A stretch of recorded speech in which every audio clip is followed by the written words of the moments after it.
안녕하십니까. 오늘은 경매 절차에서 입찰표 작성할 때 주의해야 될 점을 중심으로 해서 강의를 하도록 하겠습니다. 먼저 강의 듣기 전에 좋아요, 구독, 알람까지 부탁을 드리겠습니다. 자, 그래서 입찰표 작성할 때 주의할 점에 대해서 보시면요. 10시에 가게 되면 입찰표를 받게 됩니다. 입찰표는 이렇게 앞면과 뒷면이 이렇게 되어 있습니다. 그래서 먼저 구성에 대해서 보시면요.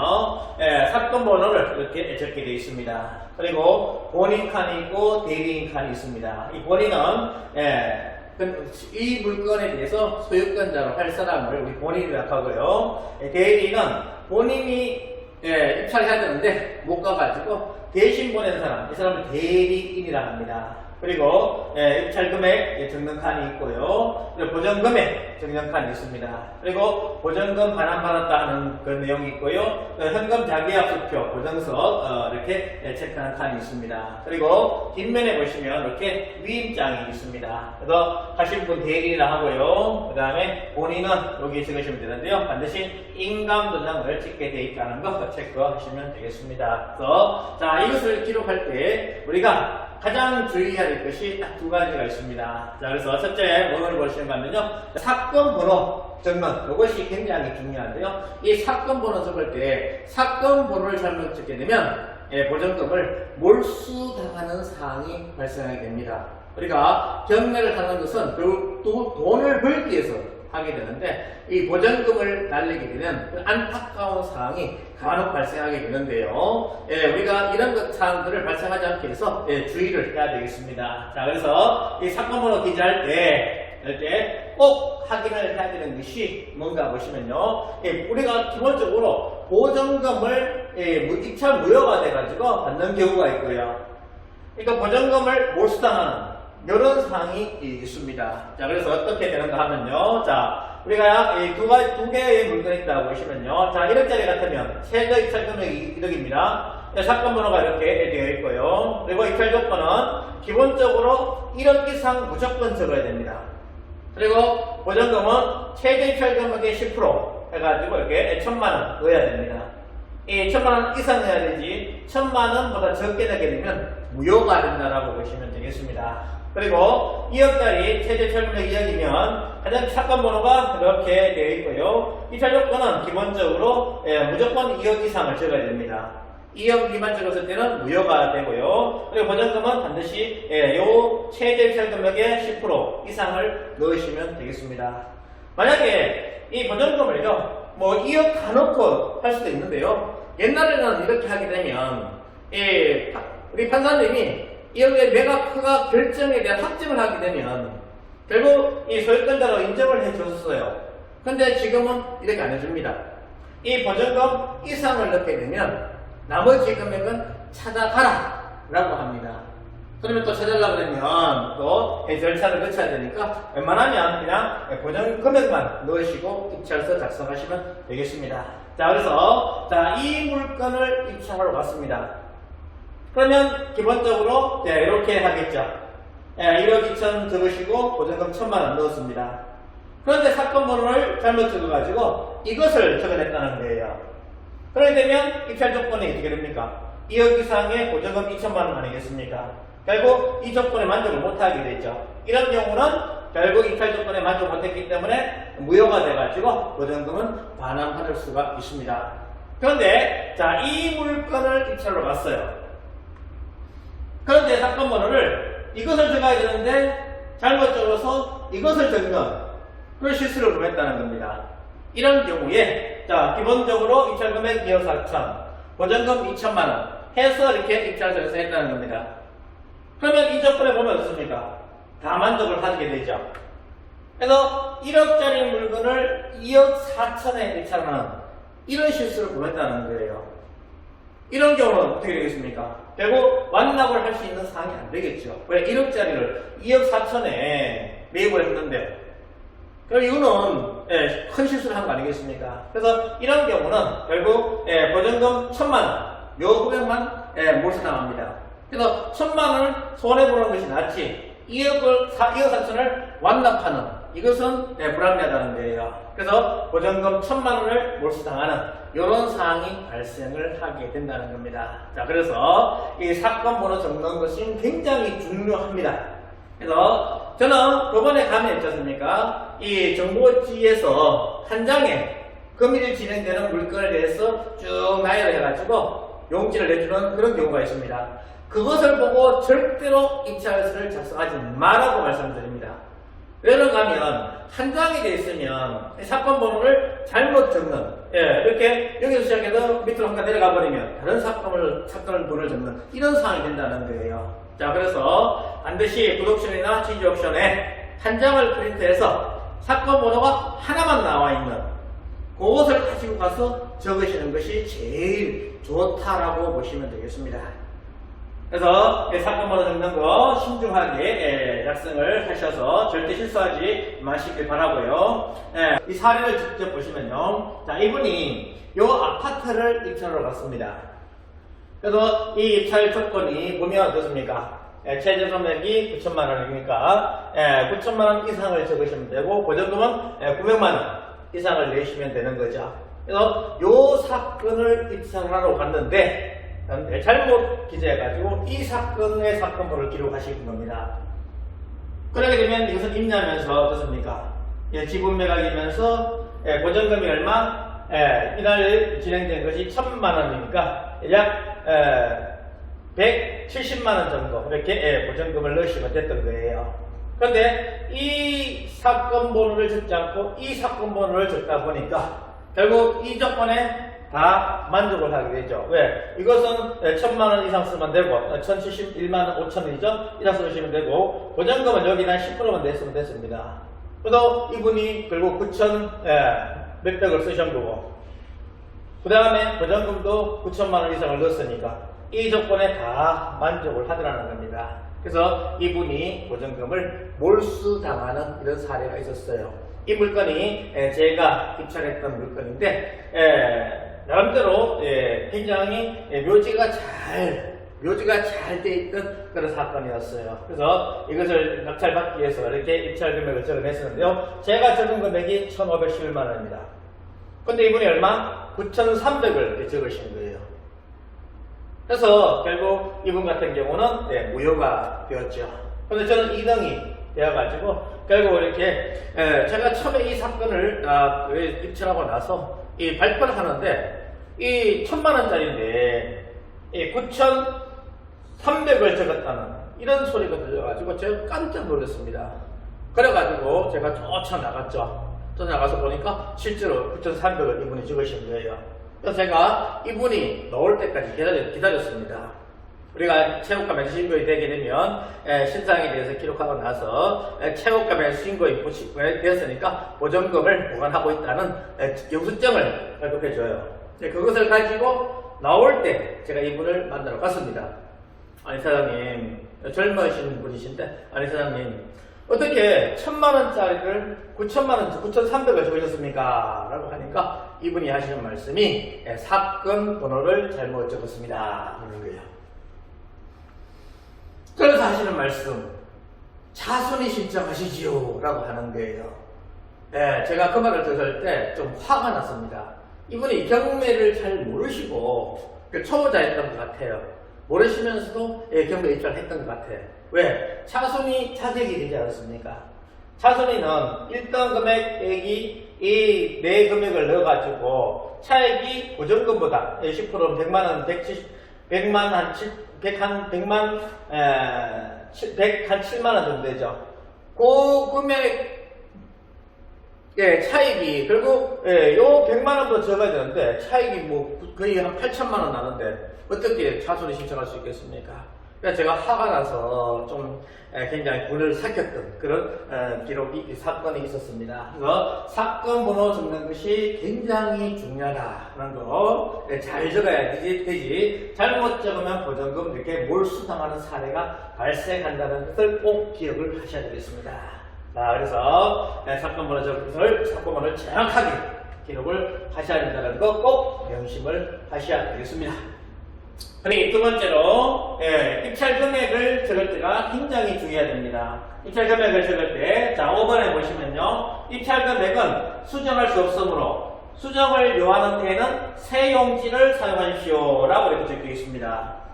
그래서 이 입찰 금액에 대해서는 수정을 할 수가 없어요. 연필이나 줄긋기, 덧칠 이런 수정은 다 무효가 됩니다. 그래서 연필로 적으시면 일단 안 됩니다. 그리고 줄긋기 안 되고요. 그리고 줄 것이고 임금량 탁 찍어도 있지 않습니까? 이것은 무효입니다. 절대로 안 됩니다. 그리고 덧칠, 팔자가 좀 미미했던 거예요. 그러니까 선명하게 하기 위해서 덧칠을 했다는 거예요. 친절하게 했죠. 이것도 무효가 됩니다. 그리고 수정, V자를 썼다가 팔자로 꽂혔어. 뭐 7자를 썼다가 이자로 이렇게 한 줄 하나 더 떴어. 두 번 손 같다는 느낌이 들게 되면 이것은 다 무효가 되겠습니다. 그래서 이런 것들을 꼭 기억하시고 절대로 이 사건 번호 적는 거에 실수를 하지 마시길 바랍니다. 그래서 실제 사건을 한번 보시면요, 제 제자분이신데요, 자, 이 원룸을 낙찰받았습니다. 이 체육관을 신고가 됐었는데요, 자, 매도가가 6억이었습니다. 근데 이분이 이 제자분이 이 소유자한테 가서 내가 5억 7천 주면 사겠다라고 했던 거예요. 근데 소유자가 안 팔겠다 해가지고 무산이 됐어요. 이런 가운데 경매가 됐던 겁니다. 그래서 경매가 돼가지고 5억 2,988만 원을 제 제자분이 적었어요. 이거 차이가 얼마입니까? 약 100만 원 차이가 났었습니다. 그래서 이렇게 했는데요. 근데요, 이분이 좋아가지고 왜 벌써 몇 천만 원 번 거 아니겠습니까? 벌써 몇 천만 원 벌어서 기분 좋아가지고 이렇게 딱 나가는데 집행관이 잠시만요 그러는 거예요. 그래서 하시는 말씀이 덧칠하였습니다. 아까 덧칠하면 절대 안 된다고 그랬죠. 그 덧칠하는 거예요. 어떤 상황이었는가 하면요, 요 팔자가 좀 희미했던 겁니다. 그래서 정확하게 그대로 덧칠을 이렇게 했다는 거예요. 그래서 무효가 됐던 거예요. 그래서 이분은 절대로 덧칠하지 않았다라고 주장을 했죠. 그러니까 집행관이 돋보기 끼고 뭐 덧칠한 것이 보이니까 이런 경우는 경매 회장님한테 가서 이 일을 제기하십시오 라고 한 겁니다. 이분이 경매 회장님한테 쭉 올라갔죠. 올라가니까 이 경매 회장님은 현장에서 집행관이 그렇게 처리했으면 안 됩니다 라고 하는 거예요. 핑퐁 게임을 시킨 거죠. 또 현장에 와서 보니까 벌써 이 사건이 종료가 되는 겁니다. 체육관 신고인이 확정이 돼버린 거죠. 그래서 결국 이 물건을 낙찰 못 받는 이런 사례가 있었습니다. 그래서 제가 끝나고 나서, 아니 사장님, 내가 그렇게 덧칠을 하지 말라고 했는데 왜 덧칠했어요? 그러니까 이분이 하시는 말씀이, 원장님 팔자를 적었는데 좀 희미해가지고 그대로 했다는 거예요. 정확하게 표시 안 나게 했다는 겁니다. 아니 사장님, 집행관은 돋보기 끼고 그거밖에 안 봐요. 제가 얼마나 강조했습니까? 새 용지 하라고. 원장님 자기가 봤을 때 절대 표시가 안 됐다는 거예요. 그래서 결국 낙찰을 못 받는 이런 상황이 발생했었습니다. 자, 그래서 이런 덧칠 절대 안 됩니다. 자, 왜 이렇게 연필이나 줄긋기나 덧칠을 하지 마라 하는가 하면요, 원래 옛날에 있지 않습니까? 집행관님들이 이걸 가지고 좀 장난을 치신 분들이 많았었어요. 연필로 접고 고치고, 뭐 줄긋기에서 고치고 하는 그런 사례들이 많았던 거예요. 그래서 제발 이런 것들 하지 마라 라고 만든 것이 줄긋기나 덧칠이나 연필로 안 된다 하는 거였습니다. 그래서 이렇게 선에 뛰어오시는 분이 계시는데 절대로 이거는 법적으로 안 되기 때문에 안 된다 하는 거 꼭 기억을 하셔야 되겠어요. 그래서 절대 수정은 안 된다 하는 거 꼭 기억하시고요. 그리고 아라비아 숫자로 쓰시고요. 그 다음에 칸이 굉장히 중요합니다. 칸을 잘못 쓰게 되면 한 칸 올리면 1000%가 되는 거고, 한 칸 다운시키면 밑으로 내버리면 입찰 조건이 만족하지 않죠. 무효가 되겠죠. 그러니까 무효가 되면 그래도 괜찮은데 한 칸 올려가지고 적게 되면 포기하는 이런 사례가 된다는 겁니다. 자, 실제로 영 하나를 더 써가지고 한 칸 올려가지고 1000%가 된 사건이 있습니다. 그래서 최근의 사건인데요. 자, 서울 서대문구 아파트입니다. 그래서 자, 5억 6,600감정인데요. 예, 유찰돼가지고 3억 6,200까지 다운됐습니다. 이런 상황에서 얼마? 예, 41억 3,990만원을 적으시면 돼요. 몇 프로? 예, 731%가 됐죠. 100%에 비해서 731%가 됐다는 겁니다. 그래서 결국 이분은 미납했죠. 이 미납하게 되면 이 최대 유찰 금액의 10%니까 얼마? 3,622만 4천원에서 이렇게 몰수당하는 이런 상황이 됐다는 거예요. 한번 이렇게 몰수당하시면요 정말 힘이 축 빠집니다. 우리가 잘못 입찰해서 적어냈든지 흘려버려서 잘못해가지고 보증금 몰수당하는 상황이 되면요 매일 법원에 가시는 여섯이신 분들이 몇 분 계세요. 그분들이 있지 않습니까? 이렇게 잘못 적은 거 발견하게 되면요 딱 넣을 때 그럽니다. 자네 이 권리 분석 잘했는가? 그러면요 그 말을 듣는 순간에 다리 힘이 축 풀립니다. 돈 벌러 와가지고 보증금 몇 천만 원 날리게 되면 어마무시한 손실 아니겠습니까? 그래서 나하고는 경매는 안 맞아 하면서 경매를 포기하시는 그런 분들이 간혹 있습니다. 그래서 절대로 가장 기본이 중요해요. 기본을 다지시고 경매를 꼭 하라고 말씀을 드립니다. 그래서 이렇게 한 칸 올리는 거 굉장히 중요한 거니까 반드시 체크하시고요. 그리고 보증금 10% 이거는 최저 금액의 10%를 넣으시면 됩니다.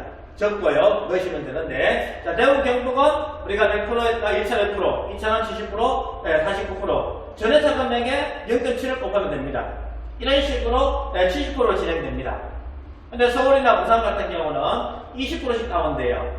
100%, 80%, 64%, 51%, 41% 이런 식으로 다운되게 됩니다. 보증금은 저 최저 입찰 금액의 10%만 넣으시면 됩니다. 근데 반드시 봉투에 있지 않습니까? 이 10% 이상 금액이 들어가 있어야 됩니다. 10% 이상 금액이 들어가 있지 않게 되면 무효가 된다고 보시면 돼요. 옛날 같은 경우는 그래도 인정이 있는 경매장이었습니다. 제가 안동에 갔었는데요. 농지를 어떤 분이 낙찰 받으셨어요. 입찰 작성해 냈습니다. 그러니까 농지는 얼마 안 되니까 보증금을 만원짜리로 이렇게 넣으신 거예요. 그러니까 10% 보증금이 30만 원 했던 겁니다. 그래서 집행관이 이 보증금 봉투를 떠들어 보니까 29만 원이 있는 거예요. 어머니 여기 29만 원밖에 없는데 그러니까 아니 내가 영감이 주는 대로 다 넣었는데 무슨 소리야? 어머니 주머니 잘 뒤집어. 그러니까 이 어머니가 주머니 막 뒤집어 보니까 만원짜리 있던 거는 여기 있네 미안해. 그러니까 거기는 팔아주더라고요. 근데 지금은 무조건 무효화 시킨다는 거 기억하시고 10% 보증금은 무조건 봉투 10% 이상이 들어가야 됩니다. 그리고 아까 말씀드렸듯이 뭐 100% 다 넣고 하게 되면 나머지는 찾아가라 하니까 그렇게 하지 마시고 10%만 정확하게 수표로 끊으셔가지고 넣으시면 되겠습니다. 그리고 보증서는 지금 잘 활용 안 합니다. 옛날에 이 1억짜리 뭐 보증금이 필요하다. 그러면 1억 서울 보증에 가게 되면 몇만 원만 넣으면 이 보증서를 끊어줬어요. 1억짜리를. 그래서 이제 컨설팅 하시는 분들이 이 본인 컨설팅 하시는 분들은 무조건 높게 입찰해야 되니까 2등, 3등을 이렇게 넣으셔요. 2등, 3등 넣어야 되는데 보증금을 내야 되니까 큰 돈이 없지 않습니까? 그래서 보증서를 끊어가지고 넣는 그런 사례들이 많았던 거예요. 그래서 지금은 서울보증에서 만약에 1억짜리가 필요하면 1억을 현금을 다 넣어야지 끊어주게 됩니다. 그래서 지금은 보증서가 의미가 없다라고 보시면 돼요. 그래서 현금 자기야 수표 체크하시고 수표를 만들어서 넣으시면 제일 안전하다라고 보시면 되겠습니다. 그래서 이렇게 해서 정확하게 자 그리고 본인 간 적으시고 대리인 간 적으시면 자 되겠고요. 대리인 같은 경우는 이렇게 본인 같은 경우 인감 도장 반드시 찍어야 된다는 거. 막도장하면 무효입니다. 인감에 대해서 잘 모르시는 분도 상당히 많잖아요. 이 인감이면서는 첨부했는데 여기에 막도장을 찍으신 분도 간혹 있더라고요. 어느 지역에 갔었는데 실제로 그런 사례가 있었습니다. 그래서 무효가 되는 그런 사례를 봤어요. 그래서 반드시 인감 도장을 찍고 인감점에서는 6개월 안, 올 매각기일부터 6개월 안에 발급받은 그 인감점 분석에서 첨부해가지고 제출하시면 되겠습니다. 그래서 입찰서 작성 잘 해서 절대 실수하지 않아야 되겠습니다. 그리고 공동 입찰서는요, 이렇게 세부를 호치켓으로 찍어서 내주게 됩니다.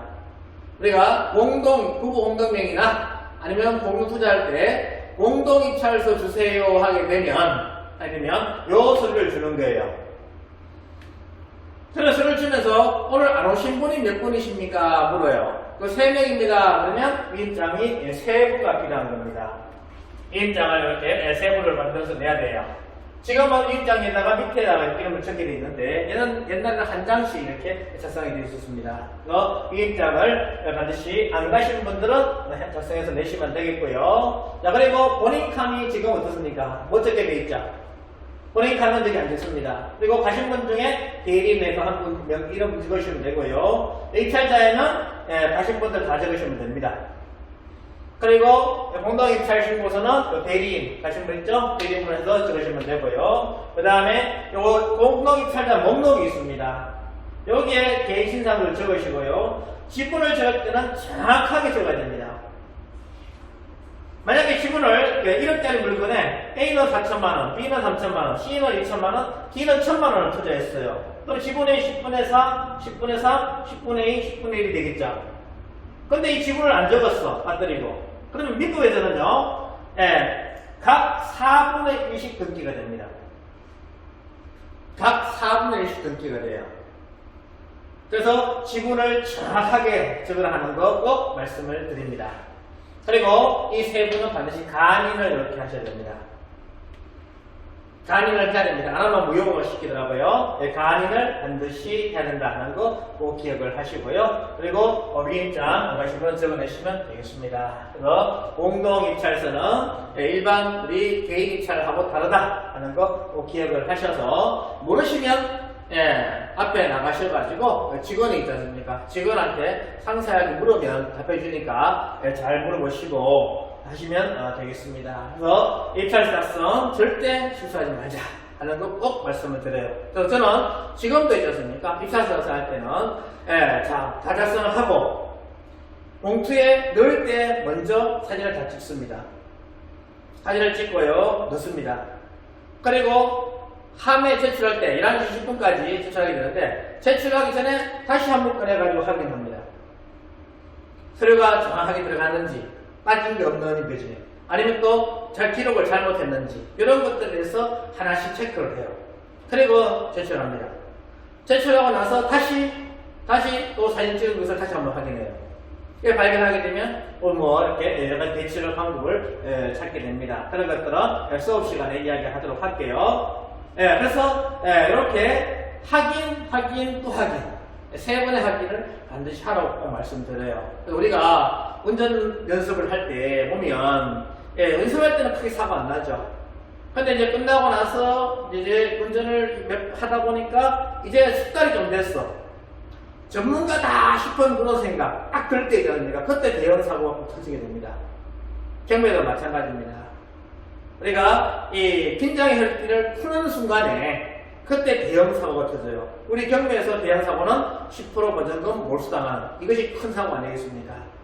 그래서 절대 입찰을 작성할 때는 긴장하시고 서류 체크 정확하게 하시고 확인 3번의 확인을 꼭 하셔서 절대 실수하지 않기를 바랍니다. 어떤 분은 한번 실수하거든요. 아이고, 나하고는 경매가 안 맞아.